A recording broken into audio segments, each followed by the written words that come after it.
Yo, Q, what up? Yo, Q, Man, what I'm up? keeping it real. What up, Duan?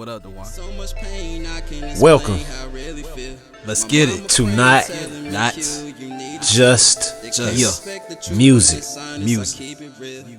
where we keep it real Uh-huh. and honest. Always. My mama praying, telling me, Q, you need to chill. They can't respect the truth from just silence. All right, here we go. Everybody, what's going on? Yeah. It's your boy Duan Bruno. Got my boy Quincy Murdoch with me. Q, Yeah. how you doing, brother? I'm good. How you doing, bro? Good, man. Good. That's what's up, man. Hopefully all's well. Catching Yeah. y'all. It's another Thursday, 8 o'clock p.m. Hopefully y'all ready to talk about some good stuff. I know I am ready to talk about some good stuff because Q's already been talking about some stuff with me all day long. We that's what we do. So what we've been talking about today, bro? Let's go with it. Man, we've been talking about music. What's Talk about some music. What's this R&B conversation that you started basically when I got out of church, man? Tell these people about it. What Really we talking about? really talking about the phase from the 80s, the 90s to now. You know what I'm saying? How I feel R&B has kind of changed. Mhm. You know what I'm saying? To where they didn't have a lot of resources back then to the resources we have right now. Exactly. You know, and a lot of things we didn't know. Mhm. You know, the past artists dealt with behind the industry and stuff like that to now where it's all out there. Yeah. So that's what I'll basically talking to you about. You So know, tell me just this then. interest. With the phase of how the 80s, Mhm. and I know you weren't born in 80s, but 91. let's say you were born in the 80s, right? Just Yeah. right now. Yeah. You know, your mom basically introduced you to it. Yeah. Like, give me something of that 80s R&B, any group, Okay. any artist, any entertainer, whichever one you want. Yeah. Which one do you feel was the biggest hit? Well, my grandma got me on the R&B tip and the gospel tip, but my biggest group that inspired me was Drew Hill. Okay. Drew Hill was like, and particularly Cisco. That was my idol because I was small as a child, so I seen this small, energetic dude with blonde hair. You know what I'm saying? Dancing and he could sing, Mhm. and the ladies was going crazy, and I was like, you know, that's something I want to do. You know what I'm saying? I liked it, so that really was my introduction. And then Jodeci, Casey and JoJo. Really got my gospel roots from my grandma too, and my mom got me on the hip hop side. Uncle Luke. So let's pick. Let me slow you up. Okay. You said Casey and JoJo. Yeah. that was a good one. Why didn't Yeah. you say that one early? I don't know, bro, but I love hey Casey. Look, ooh yeah, I love That's Casey, North Carolina man. greats, man. Yeah, like, bro, I you. love Casey, I was man. wondering. Like, I'm gonna be Yeah. honest with you. Yes. So let's phase out right here real quick because you picked a good one. I'm gonna say that one because I know for a fact that was the 80s 90s run that we didn't talk about. Yeah, we so let's say this, right? We was already talking about writers, production, everything that came along with it, right? And that's crazy. I ain't talked to you about Casey and JoJo. Yeah, We been talking about bro, other artists. I understood. We gonna put it on wax though. You So, pick. We'll get to the ones you picked. Yeah. Because I feel like those are worthy. Yeah. So you tell me, with the production side and the writers that were of that era. Like, I'm gonna start off with the whole situation, Casey and JoJo, right? Mhm. So Casey and JoJo had Devontae. Devontae Swings, what they called him. What's up, Devontae? I know you still out here running the streets and making good music. I know you ain't got to say who you produce for, but if you take somebody like that, right? Yeah. Think about the sound that was created from just Jodeci alone, right? Mhm. Notice how Jodeci didn't sound like any other group Nobody. that was out. You know, at that time, like you said, you had to have a signature sound. Okay, so taking Casey and JoJo's sound, and let's say, I didn't say this one to you either. Let's say Blackstreet, right? Okay, Blackstreet was more a 90s, right? 90s vibe. Okay, so we're gonna say Casey and JoJo, right? Yeah. And Blackstreet is basically, we're gonna say Teddy Riley sound. Teddy Riley. Yeah. Okay. Do you feel that those two sounds made R&B die the way it did, or do you feel like the sound of R&B just became old? What do you think? I think it molded R&B. It molded it. So because I named Drew Hill. Yeah. Guess who Cisco idol was? One of his idols was KC. There you go. So And they in the moment, you tell me then. Yeah. So do you feel that's where the situation when the 90s phase came, 2000 came in, do you feel that's where it went old? Because notice how it died. Yeah. Okay. Yeah. So now let's talk about this part. But we got certain artists out there that's keeping it alive. Yeah. We gonna put that out okay. there. So certain R&B with the artists. people that you chose earlier, right? So we're gonna start bringing all these R&B singers in because I got a bone to pick with all this. Okay. Because it's a good bone. Because I was like, man, I'm gonna say this for later for him because I want to understand where R&B could have kept going. Yeah. In the phases of saying that, you had groups for a phase that was 90s, 60s, 70s, 80s, 90s. Mm-hmm. The whole group situation went away then. Yeah. Going into 2000. So, if Casey and JoJo, if Drew Hill, if New Edition, now let's start. Let me see who any other ones I want to say are worthy of coming in. Who we got out there? I said Blackstreet. Some other groups. I'm calling them out. I'm calling ones out. You already said Drew Hill though, but those that were of that group era, right? Escape for Escape. the females. Escape. SWV. Keep coming on. You doing good. Those are ones that are in my mind that's that clicking like right stand. now. Yeah. Okay, so you take all of those groups, right? Mm-hmm. What's one thing all of them had in common? They had a standout lead singer for one. And they were all different. They had their own sound. Okay, bam. You know now, what I'm saying? So let's think about this part, right? Yeah. Take somebody like Casey, right? Mm-hmm. You notice how Casey, his situation inspired another singer. Cisco, yeah. Okay, now singing and rapping were two different situations, right? Yeah. So just like with rapping, rappers had this thing of who could spit the hottest bars then. Mm-hmm. 80s, 90s had who could sing the best. Right? I noticed, 90s kind of, that's when the hip hop, late 90s, mid 90s, hip hop took over. Yep. Competition, the whole situation of competition became that thing. Hip hop was competition. Mm-hmm. Who can rap the best? Yeah. People were more concerned about the mold and the shape of who was gonna be that one rapper. Even coming out of the 80s going into the 90s, it still wasn't solidified until you got Pac, until you got Biggie. Yeah. So think about it. You said we're gonna bring in Bobby Brown now, right? Bobby. You know the one thing that I didn't like about Bobby in the whole New Edition situation, his presence was very much needed for New Edition. It was. But he was such a powerhouse by himself, which he knew.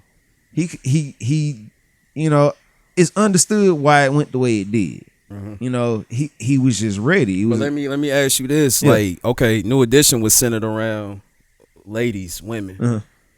So maybe Ralph was the soft spoken. It worked. Yeah. New Edition, that's what it was. I felt like New Edition was New Edition.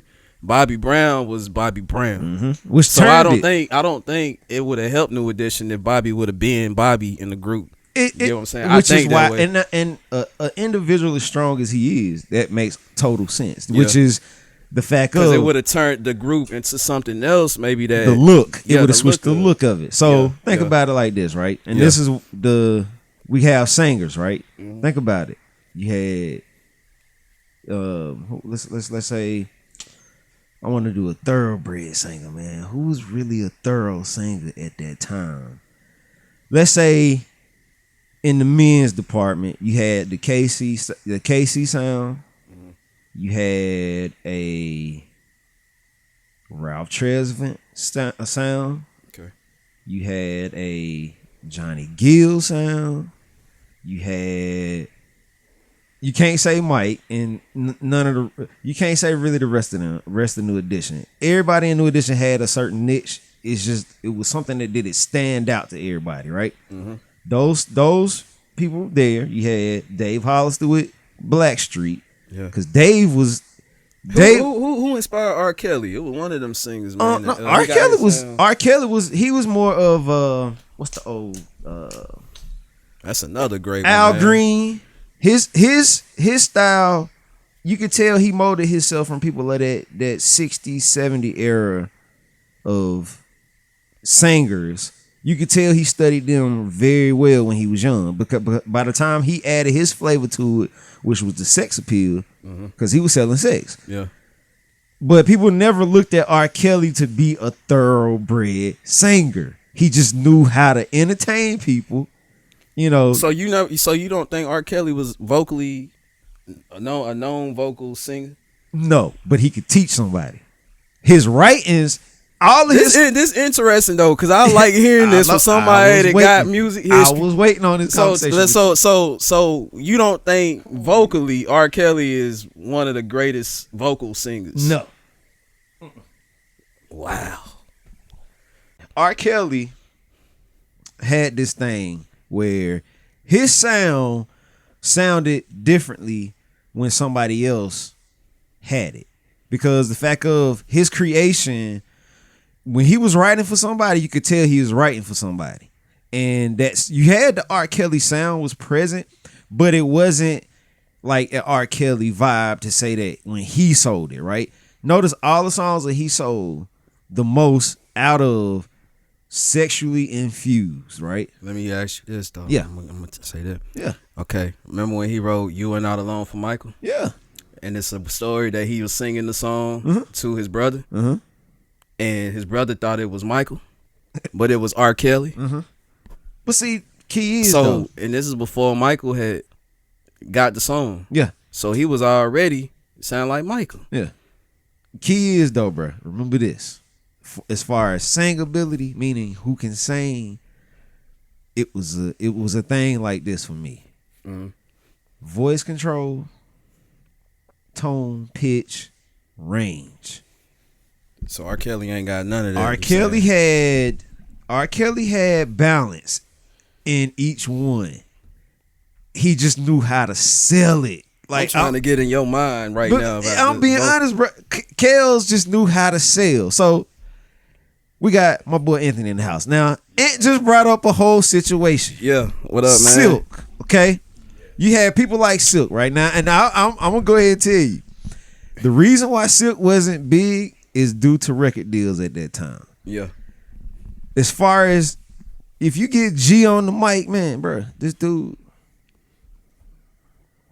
I wasn't even on Silk. Y'all got to educate me on Silk. I would listen. Go pull up the first two albums Silk had, bro.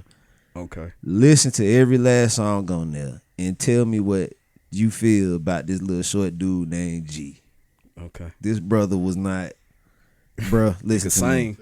bruh. Range, control, pitch, all of that. Yeah. What I was saying, and to say that he could do this on stage, in the studio, and it never, you knew it was him. Like, he had a sound where, okay, if you go to a show, people come to see him sing. You get what I'm saying? You remember how the Temptations was? Okay. Yeah. Temptations got a certain sound. People wanted to come hear either David Ruffin sing, either people wanted to come hear what's the skinny one now? I can't think of his name. When it's on high pitch. I don't know his name, but I know what you're talking about. I was sure they died. It was a certain sound that these singers had that people came for. Yeah. But with R&B, as it grew from that phase to the 80s and the 90s, 80s and the 90s phase it became the competition, like I said. Yeah. Who could sing the best? Like, who really was it? So, just like we said, I picked out Dave Hollister. I'm gonna go back to Dave Hollister real quick. Dave Hollister had a sound that was more. See, Teddy Riley took a dude out of the church, okay, and brought him in and introduced him to this R&B sound. Okay, and think about how Teddy Riley was writing at that time in the 80s and the 90s. He was all. I mean, that's another key factor you say out of the church. Yeah, most of them came out. So let's backtrack a little bit. So, go ahead. What's your opinion on? Okay, like we gonna get back to Drew Hill right quick. Yeah. Go ahead. Jazz could sing too. Jazz had a beautiful Could voice. sing. So Jazz could can I say sing. that? Can I be honest? Yeah. Jazz can sing better than Cisco. You think so? I mean, like voice control. I know you. Listen, I know Cisco your voice. No, I got it. No, I can't say that on wax. No, Come Cisco. I can't say it on wax. Say it, bro. Cisco, my favorite singer. Just listen. Cisco, I can't say it on wax. Cisco can sing, but I know bro. what you're saying though. Jazz, bro. Jazz Yeah, had them vocal controls. And Jazz that way he had a held it. sound. It was so. It was warm. It was round. It was solid. Yeah. It had range. He had voice control. It was just like, nobody in Drew Hill could do it like him. Now, each one of Drew Hill members could sing, which is rare. How would you rate Cisco vocally? Cisco, if it was, let's say I get a scale of 10, right? Yeah. I give Cisco 7, 8. Okay. And the only reason why I give him 7, 8, there were certain songs that Cisco could not sing. Yeah. He had to have those songs like, notice when he broke out. The beats had to match. His voice. Notice how when he broke out and did his own thing, right? The Thong song is totally different from In My Bed. Anything like, okay, no, even Incomplete. Incomplete It was sound different. Incomplete was one of those songs where that was specifically for him. Nobody else. You know what I'm saying? He sold that song alone just with how he showed vocal performance. Period. Yeah. Even when he sung it live. Okay, now let's go to, Silk had a dynamic sound. The biggest thing I was basically saying to you though was if they would have had some dope writers, somebody who could have gave them another lane and a little bit more of that machine behind it, that money behind it, bro, they would have been a bigger group than what they were. They just couldn't get in the studio and do a whole lot of recording like all of these other groups, like Drew Hill, because Drew Hill had Silk. Had Silk in a hole at a time because they was out at the same time. Mm-hmm. But Cisco broke out, and then that whole situation of group started slowly deteriorate, and then you started seeing more singers. Even though you had Usher came out in early 90s, right? Yeah. So the older Usher got, the bigger he got. You know what I'm saying? Because L.A. Reid had him. Yeah. Like I told you earlier, if you had L.A. Reid on your side, I'm sorry, bro. Like, it was happening. He was in Atlanta. He had Jermaine Dupri. He had some of the dopest writers. He had some of the dopest producers wanting to work with him. Be like, you want them hits? Because see, Babyface, once Babyface broke out, he ain't had nobody to basically be there for him. So that whole situation of LaFace went downhill. Mm-hmm. So it just became the L.A. Reid situation, and he started picking up rappers.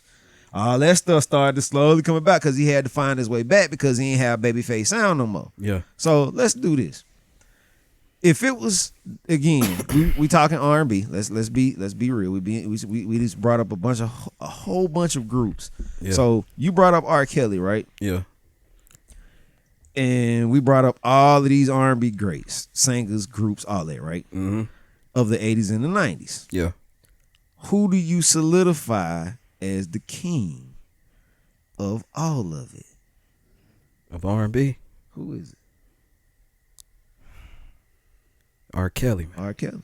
Okay. When they come hit for hit. Like I say, put him up against anybody. Songs, hits, songs he done wrote for people. Kelly's a R&B killer. No disrespect to the other artists, but He's R. Kelly is killer. the king of R&B right now. I'm gonna say, as far as when it comes to hits, from him, yeah, writing hits for people, people forget that too. The hits he's wrote for people. He probably wrote your favorite artist song. Yeah. You know what I'm saying? Think of that. Yeah. All that he can add to his catalog. And think about it like this too. I'm gonna give you only person I feel that could actually, if it was going for hits, right? Yeah. The only other person. You know what? I'm gonna cut you out. Michael can't even see Kelly, man, when it comes to music hits. But see that entertainment. Think about it. But entertainment. Hits. I can't. You got to put R. Kelly in the boat by itself when it comes to that, man. Because everybody knows Michael is the greatest entertainer ever. Yes. But as far as saying, did Michael ever have to write a song? No. He was just like Beyonce. He could just sit back at his house and just wait for.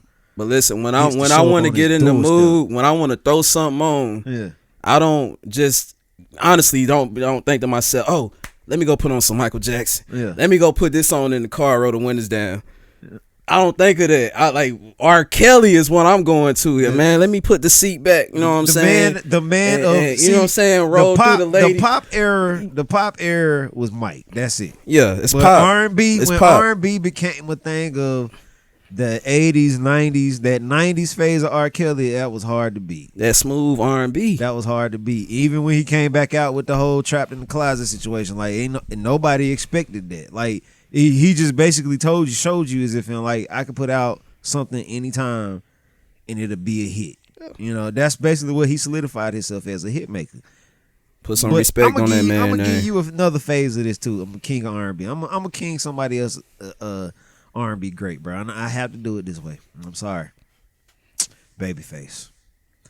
If we're gonna talk about hit for hit, the reason being, Babyface never fell short of any of his writings. It never crossed over the line to do any other style but R&B. The only reason why his wasn't as big is because he wasn't at that big of a stage presence as R. Kelly. R. Kelly got all these ladies coming to the show. You know, they showing out. they taking out, passing out, throwing bras on stage, draws on stage. Like you got that experience. Usher, same situation. Think about it, right? Yeah. Entertainer, not a writer, but very much an R&B entertainer. He sold every song he had, and he's a decent singer. I'll put Usher in the category with Mike, and I'll put R. Kelly in his own. There you go. Because You get what I'm still, saying? it's a different show. When I see Michael, I see Usher. There you go. I don't see R. Kelly. There you go. R. Kelly is Marvin Gaye. There you go. That kind on that side. He of gonna the fit. sing It's and different. sell you out your drawers, ladies. It's different. Yeah. Michael, Usher, Chris Brown, Yep. entertainers. Hit the stage. Kelly, Tanks, the Marvin Gaye's, people like that. Yeah. Those are the soulful R&B, soul music. Tank, and you know what? Let me tell you what. Since you bring a Tank in there, so Tank of the new era of what's going on now, and that's why I brought him up. Tank became this thing. See, people didn't even know Tank was actually going on in the 90s. Tank was actually a writer before anything started. He was already he got solidified via Aaliyah when she was alive, and nobody even knew that he was even in the situation at the time or in that picture. But one thing I hate is that he never ever fails at. One thing I like that he never ever fails at giving you solid R&B. He never tries to go too far outside of it because he knows people want me for R&B. That's why I'm here. Mm-hmm. But you have a lot of R&B now where it's too much crossover. People like Jacquees or whatever his name is. That's one person I hate. He came out, huh? He changed though. I ain't really listened to his new. Bro, it's he's putting too much of a spin because you know how he came out. He was trying to just redo a whole lot of songs and do it in his own lane. Yeah. As far as what he's doing is saying that he should be solidified as the king of R&B right now. No, he really stepped over to me. You jacking people's songs. I hate man, that he did that, man. He them up. jacked up so much. He jacked so many songs, but it lets you know though what we was doing in the 80s and 90s was right.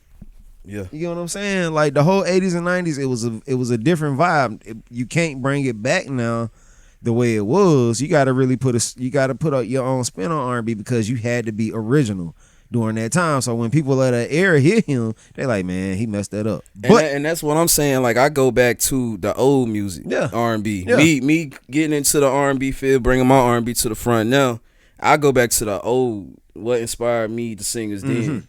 Get what I'm saying? Now the artists. Now it's I don't look up to these artists. We on the same battlefield, playground. Yeah. So you tell me this then. So we getting near the end. Yeah. So if you feel something now of, as we said earlier, if R&B is going to be one of those things where is R&B going to be one of those things where you're only going to talk about it via the 80s and the 90s, or do you think that it will ever be a new age talk? I'm gonna tell you a good answer. I feel like it can come back because the way hip hop is going, these rappers is getting exposed every day. Like for real. I'm finding myself not even liking rap like that, like because these artists is not living what they say in these songs. They getting exposed. So it's a even battle. I see rap on the decline, and I see R&B. It's something where it can come back. Okay, if you get some artists. Now here we go. Here we go. Before we get out of this, got a couple minutes left for this camera stop. So I'm gonna say this real fast because you just made a whole good point. Now I want to say this because it has to be said. Look at all these female R&B singers that's coming out now. I looked at listened to the whole Hours and Hours situation, right? Nobody expected an R&B song to be like that. And to me, it honestly made, like you just said, you never heard too many people other than, I think her name is Mooney Long. What's we her gotta name? throw SZA out there too, man. SZA, the same that situation with her. SZA. So we got 3 R&B singers that are women. Now notice, y'all, women are the powerhouse of R&B right now. I'm just being honest. You have Tank by himself, but those 3 right there have really put a spin on R&B. Now, the next episode we gonna talk about a little bit more than the R&B. I think that we need to start kind of joining, these podcasts together so we can kind of start making them longer. But I think this is a good point to slow down on today because honestly, like I said, the R&B phase needs to change. Again, it's gonna come back. I think it's gonna come back a little differently because we have some different writers and some different production coming along. We need to bring that love back, man. So yeah, love is definitely coming back. And with that being said, subscribe. Go to, if you're on the website, go up there. All of our networks are right there in the top right hand corner. Hit those 3 lines. Please subscribe to one of our networks, your favorite one. And we will be back to y'all next Thursday at 8 o'clock p.m. All right. Peace. Quincy Murdoch with me. Love, peace.